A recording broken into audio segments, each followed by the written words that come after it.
हुआ होगा ना आपके साथ भी कि आपको कोई काम शुरू करना है, सब कुछ तैयार है, आपको पूरी क्लैरिटी है काम कैसे होगा, आपके पास टाइम भी है, कोई डिस्ट्रैक्शन नहीं है, कोई कन्फ्यूज़न नहीं है, लेकिन फिर भी आप काम शुरू नहीं कर पा रहे हैं। ऐसा लग रहा है कि जैसे अपने मन के अंदर एक बहुत ज़्यादा स्ट्रॉन्ग रेजिस्टेंस है, बहुत ज़्यादा एक अपोजिंग फोर्स है जिसकी वजह से आप चाह भी रहे हैं काम शुरू करना, लेकिन फिर भी आप स्टार्ट नहीं कर पा रहे हैं। फेस किया है आपने ये? तो ये वाला वीडियो जो है ना, ये इस बारे में नहीं है कि आप किसी काम को तुरंत कैसे स्टार्ट करते हैं। इस वीडियो में मैं ये बताऊंगा आपको ना कि जो मन के अंदर एक बहुत ज़्यादा ह्यूज रेजिस्टेंस पैदा हो जाता है किसी भी काम को करने के पहले और हम काम नहीं शुरू कर पाते, उसे टालते रहते हैं, डिले करते रहते हैं, कैसे उस अंदर के रेजिस्टेंस को तोड़ें। मैं डॉक्टर कमल सिंह हूँ। मैंने आर्म्ड फोर्सेस मेडिकल कॉलेज से मेडिकल की पढ़ाई की है और मैंने कई अलग अलग कॉर्पोरेट हॉस्पिटल्स में as a critical care physician काम किया है। मुझे 20 साल से भी ज़्यादा का क्लिनिकल एक्सपीरियंस है, तो मैं एक परफेक्ट फिट हूँ कि आपको इस टॉपिक के बारे में सारी की सारी साइंटिफिक वैलिडेटेड टिप्स बता सकता हूँ, बातें बता सकता हूँ, किस तरह से अपने मन के अंदर के रेजिस्टेंस को ख़त्म करना है आपको, वो चीज़ मैं आपको समझा सकता हूँ मेरे अपने अनुभव से। तो पहली चीज़ है कि आपको अपने कामों को प्रायोरिटाइज़ करना है कि कौन सा काम करना ज़रूरी है। जब हम प्रायोरिटी नहीं देते ना कामों को, तो फिर ब्रेन को ये लगता है कि सारे के सारे काम जो मेरे मन में इस टाइम आ रहे हैं वो सभी ज़रूरी हैं, वो सभी अर्जेंट हैं। फिर ब्रेन एक कन्फ्यूज़न में आ जाता है और जब कोई भी कन्फ्यूज़न में आ जाएगा ना कि बहुत कुछ है, डिसाइड नहीं कर पा रहा है, तो फिर वो हर एक चीज़ को करने से बचेगा, पीछे हटेगा। वहीं पर रेजिस्टेंस जो है वो बढ़ता जाएगा। तो आपको क्या करना है, आपको अपने कामों को लेकर के सबसे पहले प्रायोरिटी देनी है। आइजनहोवर मैट्रिक्स एक बहुत ज़्यादा अच्छा प्रोडक्टिविटी सिस्टम है। मैं आपको इसके बारे में सिंपल करके बताता हूँ। इसमें आप अपने कामों को 4 कैटेगरीज़ में से किसी भी एक कैटेगरी में डाल देंगे। वो कैटेगरीज़ कौन-कौन सी होती हैं? Important, urgent, important, not urgent, not important, urgent, not important, not urgent. तो आप जब देखेंगे, सोचेंगे तो पाएँगे कि जो भी काम आपने इम्पोर्टेंट लेकिन नॉट अर्जेंट की कैटेगरी में रखे हैं, उन कामों को करने में अपने अंदर से बहुत ज़्यादा रेजिस्टेंस आता है। क्योंकि ये वाले जो काम है ना, ये अर्जेंट तो नहीं होते कि तुरंत अभी करने हैं, लेकिन इम्पॉर्टेंट बहुत होते हैं। ये नॉर्मली रिलेटेड होते हैं आपकी लॉन्ग टर्म ग्रोथ से, आपकी अपने अंदर के आइडेंटिटी बिल्डिंग से, आपके अस्तित्व से। आप ज़िंदगी में क्या कुछ अकम्प्लिश कर पाते हैं उस बात से। फॉर एग्जांपल आपका प्रोफेशन, आपकी स्टडी, आपकी हेल्थ, कोई भी डीप वर्क, कोई भी डीप कमिटमेंट। तो यहाँ पर सबसे ज़्यादा माइंड को रेजिस्टेंस होता है, क्योंकि यहाँ पर कोई भी अर्जेंट वाला फोर्स नहीं लग रहा ना कि अभी अगर पढ़ाई नहीं शुरू करी तो इसका मतलब सब कुछ खत्म हो जाएगा। लेकिन इंपॉर्टेंट है, आप जानते हैं ये बात। तो चूंकि अभी वाला अर्जेंट वाला फोर्स नहीं है ना, तो इसलिए हम इस काम को टाल रहे हैं। पता है माइंड हमारा किन कामों को करता है?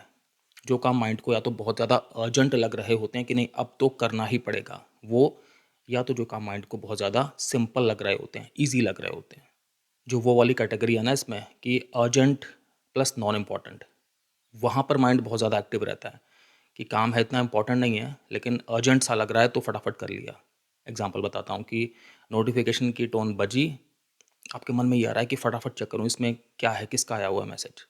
तो ये काम इंपॉर्टेंट तो नहीं है ना, लेकिन अर्जेंट लग रहा है तो माइंड फटाफट से चेक कर लेगा। जैसे कि इस टाइम पे अगर कुछ खाने का मन बहुत ज़्यादा कर रहा है, तो मन को ऐसा एक अर्जेंसी वाली फीलिंग आ जाएगी कि अभी खाना ज़रूरी है।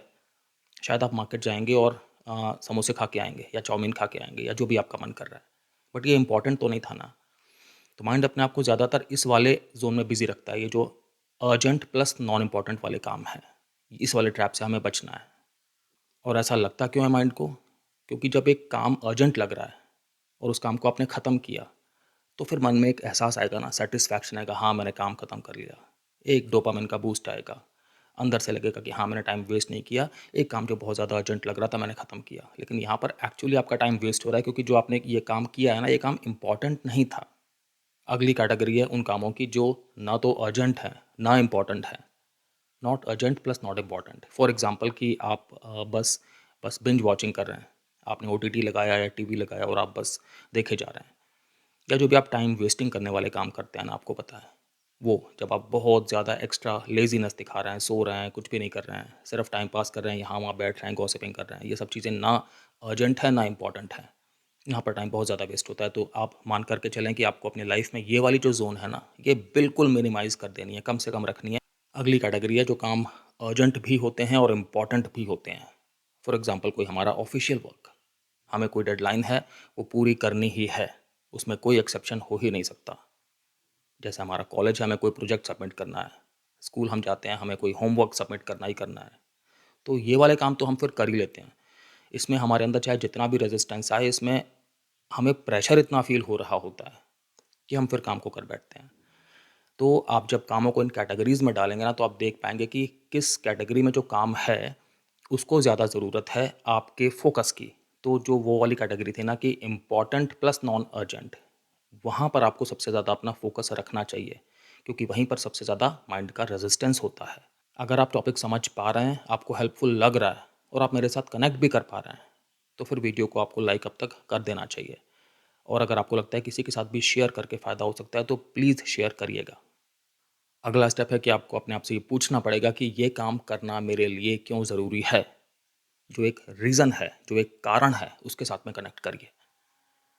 सिर्फ अपने आप को ये बोलने पर कि मुझे पढ़ाई करनी है, एक वो वाली बात नहीं आती, एक वो वाला मोटिवेशन नहीं आता अंदर से। आप अपने आप को अगर ये समझाएंगे ना कि पढ़ाई करूँगा तो मेरा फ्यूचर सिक्योर होगा, तब फिर समझ में आता है। तब फिर ब्रेन जो है वो डिस्कम्फर्ट ले भी लेगा, क्योंकि अब क्लैरिटी आ गई ना कि मैं असल में क्यों पढ़ना चाह रहा हूँ, असल में इससे मुझे क्या गेन्स हैं, क्या फ़ायदे हैं, किस तरह से मेरा फ्यूचर जो है वो सिक्योर हो रहा है, किस तरह से मैं ज़िंदगी में अपने लोगों का, अपने समाज का, अपना खुद का भला कर पाऊँगा।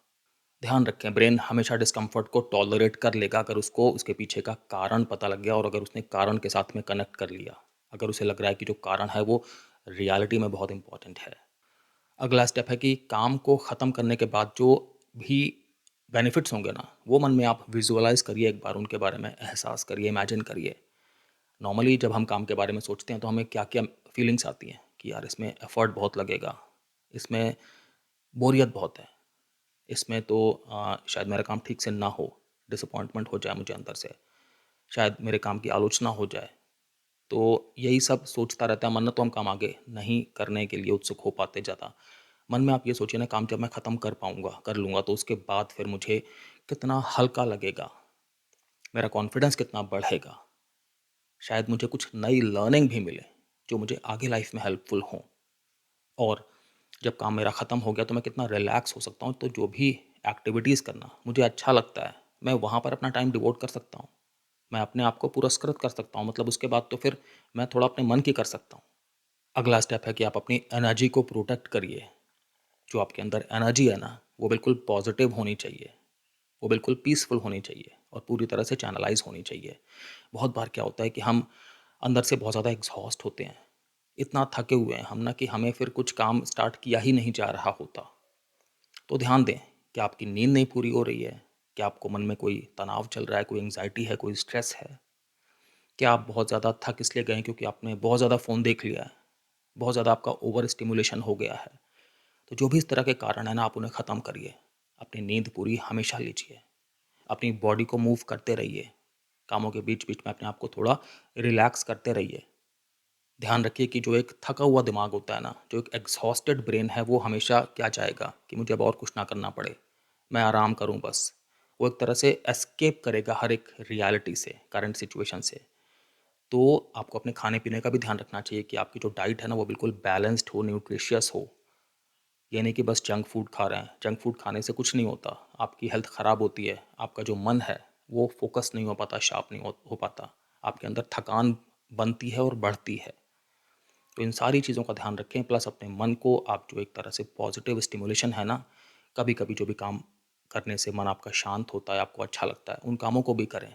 अब हर एक का अपना अपना सिस्टम होता है, किसी को मेडिटेशन करके अच्छा लग रहा है, किसी को म्यूज़िक सुन के अच्छा लग रहा है। तो जो भी आपको इस तरह से तरोताज़ा करने वाली एक्टिविटीज़ है ना, उन पे भी हमें टाइम इन्वेस्ट करना बहुत ज़रूरी है, क्योंकि उन्हीं से हमारी एनर्जी जो है ना, वो एक तरह से रीसेट होगी, रिप्लेनिश होगी, और फिर हम कोई भी काम को बड़े ढंग से अप्रोच कर सकते हैं। अगला स्टेप है कॉग्निटिव डिसोनेंस रीसेट। टेक्निकल लग रहा है, मैं समझ रहा हूँ, लेकिन है बड़ा इंपॉर्टेंट, पावरफुल है, डीप है। इसमें क्या है कि जब भी कभी हमारे अंदर मिसमैच होता है ना, तो उससे एक अंदर का फ्रिक्शन बहुत ज़्यादा बढ़ता है, पैदा होता है। अब मिसमैच का यहाँ पे क्या मतलब है कि आपका अपना बिलीफ क्या है अपने लिए, आप चाहते क्या है अपने लिए, कि आप डिसिप्लिन्ड हों, आप मोटिवेटेड हों, आप काम स्टार्ट करें, आप गो गेटर हों। लेकिन वास्तविकता में इस टाइम आपकी रियलिटी क्या है कि आप काम अवॉइड कर रहे हैं। हो गया ना मिसमैच, कि आपका जो बिलीफ सिस्टम है वो कुछ और कह रहा है और जो आपकी रियलिटी है वो कुछ और है। अब इससे हमारे अंदर एक टेंशन आ जाती है। तो ब्रेन यहाँ पर क्या करता है कि ब्रेन के पास 2 ऑप्शन है। या तो ये ऑप्शन है कि अपना बिहेवियर हम चेंज करें, मतलब कि हम अवॉइड ना करें, काम करना शुरू कर दें, वो थोड़ा-सा टफ है। तो ब्रेन क्या करता है कि जस्टिफिकेशन ही बदल देता है कि मैं काम इसलिए नहीं शुरू कर रहा हूँ क्योंकि मेरे पास अभी टाइम नहीं है। ये चीज़ गलत, लेकिन ब्रेन ये वाला रास्ता इसलिए ले रहा है कि अब मन के अंदर ना वो फ्रिक्शन ना रहे, वो कॉन्फ्लिक्ट ना रहे। जो हमारा व्यवहार है उसी के हिसाब से हमारे मन की धारणा भी बन जाए। या आप बोलेंगे कि अभी मूड नहीं है, मैं कल से करूँगा। या आप बोलेंगे कि इतना इम्पोर्टेंट नहीं है ये वाला काम। या आप बोलेंगे कि इस काम को शुरू करने के पहले मुझे ये चीज़ें भी करनी है, उसके बाद मैं ये काम करूँगा। तो ये सब की सब जो हैं एक तरह से बहानेबाजी हैं, ताकि आपके अंदर कॉन्फ्लिक्ट ना हो, आप अपने अंदर चैन से रह सकें। तो यहाँ पे करना क्या है आपको? आपको अपने थॉट्स को ना थोड़ा-सा रीफ्रेम करना है, मतलब थोड़ा अलग तरीके से आपको अप्रोच करना है अपने अंदर क्या चल रहा है उस बात को। अब आपका बिलीफ सिस्टम तो है ही कि काम करना बहुत इंपॉर्टेंट है, और आप अपने आप को एक डिसिप्लिन्ड व्यक्ति के रूप में, एक मोटिवेटेड व्यक्ति के रूप में देखना चाहते हैं कि आप हार्ड वर्क करने से बिल्कुल भी नहीं पीछे हटते। आपका माइंड लेकिन आपको जस्टिफाई क्या कर रहा था कि ये वाला काम इतना इंपॉर्टेंट नहीं है। तो आप अपने आप से क्या बोलिए कि ये काम चाहे इस टाइम पे मुझे लग रहा है कि इतना इंपॉर्टेंट नहीं है, लेकिन मैं इस पूरी की पूरी इसको दोबारा एसेस करूँगा या करूँगी, और मैं काम का एक छोटा-सा पार्ट आज से स्टार्ट करूँगा। यहाँ पर आपने क्या किया, आपने बिलीफ सिस्टम को फिर थोड़ा-सा ऊपर उठा दिया। तो जो एक तरह से नॉइज़ थी ब्रेन की, वो नॉइज़ आपने दबा दी, जो बिल्कुल बेकार की नॉइज़ थी, जिससे कि आपकी अपनी खुद की वैल्यू कम हो रही थी लाइफ़ में। एक और स्टेप है कि आप अगर अपने आप को विजुअलाइज़ करें ना कि आप वो काम कर रहे हैं ऑलरेडी, इस तरह से अगर आप एक थॉट में आ जाएँ ना, उसका भी फ़र्क पड़ता है। कई बार अंदर का रेजिस्टेंस इतना ज़्यादा होता है कि बिल्कुल मन ही नहीं हो रहा था उस काम के बारे में सोचने का भी। तो उस टाइम पे सिर्फ कुछ देर के लिए आप आँखें बंद कर लें, या वैसे ही अपन में सिर्फ सोचें कि आपने फाइनली उस काम को करना स्टार्ट कर दिया है। ब्रेन क्या है ना, जब अब उस सेटिंग में आ गया, उस एनवायरनमेंट में, कि वो ये महसूस कर रहा है कि आप रियलिटी में काम कर रहे हैं, मतलब थोड़ा सा सिमुलेशन तो हो ही रहा है ना, तो ब्रेन के अंदर भी उस तरह की जो एक भावना है वो तो आ रही है ना कि अब मुझे कैसा लग रहा है। तो बोझ थोड़ा कम होता हुआ दिख रहा है। अगला स्टेप है इंटरनल सेफ्टी सिग्नल। ये बहुत इंपॉर्टेंट है। कई बार हम काम इसलिए नहीं अंदर से शुरू कर पाते, रेजिस्टेंस बहुत ज़्यादा बढ़ता जाता है, क्योंकि हमें लगता है कि हम जो काम करेंगे ना, उसमें जो एक आउटकम आएगा, जो उसका रिजल्ट आएगा, वो शायद आशा के अनुरूप ना हो। उसमें अनसर्टेनिटी हो जाए, मतलब पता नहीं कैसा रिजल्ट आ जाए, या ख़राबी आ जाए, तो डिसअपॉइंटमेंट हो। हर इंसान जो जुड़ा हुआ है काम से, फिर मेरे बारे में क्या सोचेगा, एक फेलियर की फीलिंग मेरे अंदर आएगी। आप अपने आप को ये बताएंगे कि काम में मिस्टेक्स होना अलाउ है, सबसे होती है। अगर मैं वो मिस्टेक्स जानबूझ के नहीं कर रहा, या अगर मैं बहुत ज़्यादा रिलैक्स एटीट्यूड में हूँ या बहुत ज़्यादा केयरलेसनेस में हूँ, तब मुझसे मिस्टेक्स हो रही हैं, वो तो गलत है। लेकिन अगर मैं काम को बहुत शिद्दत से कर रहा हूँ या कर रही हूँ, उसके बाद तो फिर इतना स्कोप तो सबके पास होता ही है ना कि गलतियाँ हो गई तो कोई बात नहीं, लर्निंग तो मिलेगी ना कम से कम। जो लर्निंग मिलेगी काम करके, उस लर्निंग को मैं आगे अपने कामों में अप्लाई करूँगा या करूँगी, क्योंकि जो भी एक्सपीरियंस है वो काम करने से आता है। मैं आपको एक बोनस स्टेप भी बताता हूँ कि आपके पास एक कंटिंजेंसी प्लान हमेशा होना चाहिए, कि मैंने जब काम स्टार्ट कर दिया है, उसके बाद अगर काम के बीच में कुछ ऐसा हो गया कि मुझे उठना पड़ेगा या मुझे काम छोड़ना पड़ेगा, तो मैं क्या करूँगा या क्या करूँगी। क्योंकि ऐसा अगर प्लान मन में पहले से ना हो ना, तो भी हम काम शुरू करने से ही चकते हैं कि काम करेंगे स्टार्ट, उसके बाद फिर बीच में मुझे बहुत ज़्यादा डाउट्स आएंगे, इसमें कन्फ्यूज़न आएंगे, प्रॉब्लम्स होंगी बहुत ज़्यादा, तो क्या करना है फिर नहीं पता होता। हम सोचते हैं शुरू ही मत करो। तो पहले से सोच के रखें कि अगर काम स्टार्ट करने के बाद आपके मन में डाउट्स आएंगे तो आप क्या करेंगे, किसको अप्रोच करेंगे, कैसे उन डाउट्स को क्लियर करेंगे, कैसे आगे बढ़ेंगे। अगर आप काम शुरू करने के बाद आपका मन अगर इधर उधर भटकेगा, तो आप कैसे उसे दोबारा ट्रैक पे लाएंगे। एक पूरा प्लान रखिए अपने पास। मैंने एक वीडियो बनाया है जिसमें कोई भी काम आप इंस्टेंट कैसे शुरू कर सकते हैं, तुरंत कैसे स्टार्ट कर सकते हैं, इस तरह के मैंने 8 स्टेप्स का फ्रेमवर्क बताया है। उसका लिंक मैं दे दूंगा डिस्क्रिप्शन बॉक्स में। ये वाला जो वीडियो है ना, मैं फिर से बोलता हूँ, ये थोड़ा डीप है। इसमें आप अपने अंदर के जो रेजिस्टेंस है उस पर काम कर रहे हैं एक्टिवली, उसको समझ रहे हैं, पहचान रहे हैं, उस पर टाइम दे रहे हैं, ताकि आप उसे तोड़ सकें, ताकि आपकी आदत ही बन जाए इस तरह की कि काम आप कोई पोस्टपोन करें ही ना। किसी भी काम को आप जो इम्पोर्टेंट है उसे ना टालें। यहाँ पर आपको काम के नेचर के बारे में भी बारीक समझ हो रही है कि जो भी काम इम्पॉर्टेंट हैं लेकिन अर्जेंट नहीं हैं, वही हमारे लिए ज़्यादा मीनिंगफुल होते हैं, और उन्हीं को हमारा मन जो है वो टालता रहता है। तो कैसे हम कामों को कैटेगराइज करके अपने ब्रेन में अलग अलग कंपार्टमेंट्स में डालें, जो मैंने सबसे पहला पॉइंट बताया है आइजनहोवर मैट्रिक्स का, बहुत इंपॉर्टेंट है। यहाँ पर आप एक तरह से काम की आइडेंटिटी को अपनी आइडेंटिटी के साथ में जोड़ते हैं, ताकि आपको समझ में आए कि काम का जो भी ये काम है इसकी वैल्यू है क्या आपके जीवन में। और फिर जब क्लैरिटी आती है ना अलग लेवल की, फिर आप आगे बढ़ते हैं, कौन रोक सकता है आपको। Thank you so much.